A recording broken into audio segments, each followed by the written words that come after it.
Hey everybody, I'm Joe Payne. Welcome to the first on-topic episode of Political Payne, where I try to help condense complex ideas and cut through the noise in a lot of the news. And today, I just got to be frank and try to help you and everyone you know not be a COVIDiot, okay? Who are COVIDiots? What is a COVIDiot? Well, a few things. A COVIDiot is someone who's from the outset of the coronavirus COVID-19 pandemic crisis.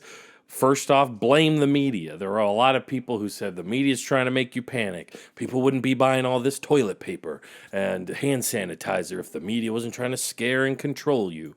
As a journalist who I've been blamed for topics that I was covering, my hackles kind of raise. If you don't like corporate media, I'm here for you.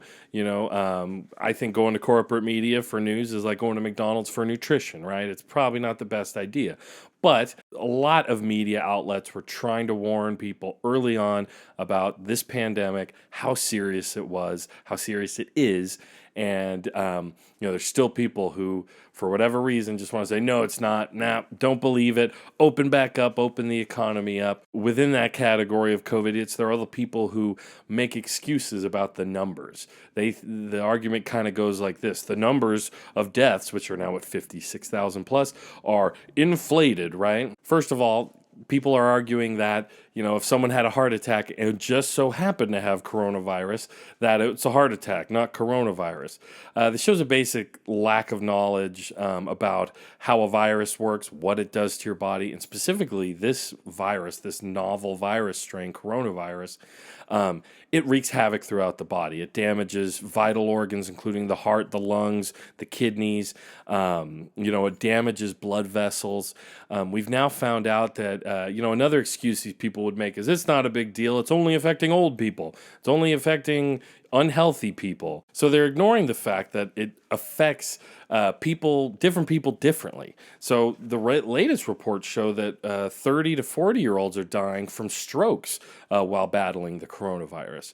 Now, if you have a virus ripping your system apart, maybe some people even get a cytokine storm, which is their immune system turns in on itself and attacks their own body, just because the cause of their death was heart failure, lung failure, kidney failure, or a stroke, that's a COVID-19 death. They wouldn't have got that heart attack or that stroke if their body wasn't going through all the stress of trying to fight off this virus, okay?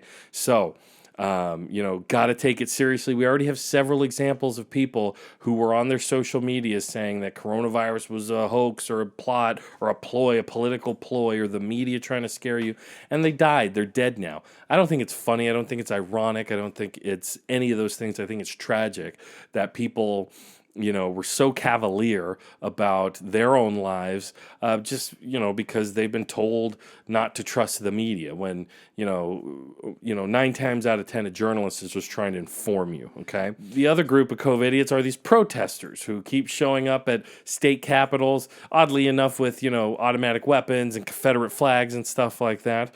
A lot of these protests are tied to kind of astroturf right-wing groups, that come from big money. A lot of the Tea Party stuff is involved with that. And, they just want the economy to open back up. They're not protesting, for there to be, more unemployment benefits for people out of work or better PPE protection for, people in the frontline industries like the, grocery store people, healthcare workers. No, they just want everything to go back to normal in the middle of a crisis, in the middle of a pandemic. They don't care if you get infected, and to a certain extent, they really don't care if they get infected. So we have to get to the COVIDiot in chief. Sorry to get so on the nose political, but President Donald Trump has been a source of tons of misinformation about the coronavirus. He was the one saying, it's just like the flu, it'll go away months ago. He also said once the summer comes, it'll just go away and all the sunlight will just kill it. And very most recently, he was musing kind of at the podium during one of his coronavirus updates, and toyed with the idea of injecting disinfectant. Public health officials had to come out and say, don't drink bleach, don't inject Lysol or whatever. And people on the right were pretty adamant in saying he didn't say that, those weren't his words, he didn't say drink bleach or inject Lysol. And no, he didn't say those exact words. But you have to wonder about people who are continually moving the goalposts for President Trump, because we really don't know who might believe him when he says stuff like that. Before it was, this idea, Trump has been pushing this drug hydrochloroquine. For days and days and days, he talked about how great it was and just pushing it like he came up with the idea. Even though most doctors said, we don't know enough to say that. There's now a study out that says hydrochloroquine causes more deaths than it saves. The VA did a study with that, so veterans had to die to test this theory of Donald Trump's.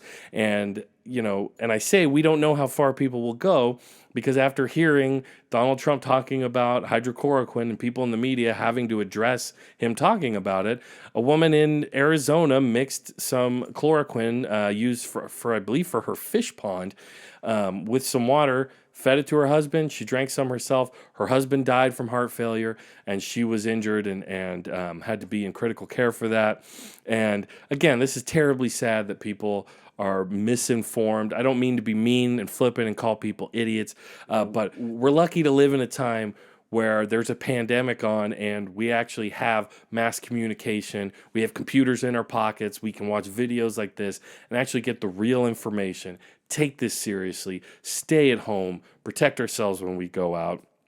And stay safe and sane during this global health crisis. I want to thank you again for watching. I hope to do a lot of different topics in the future. So if you like what I'm doing here, straight talk from an independent journalist, please like, subscribe, hit the bell, do whatever you can to please the algorithms and keep me on your feed, sharing good information with you here. So thanks again for watching.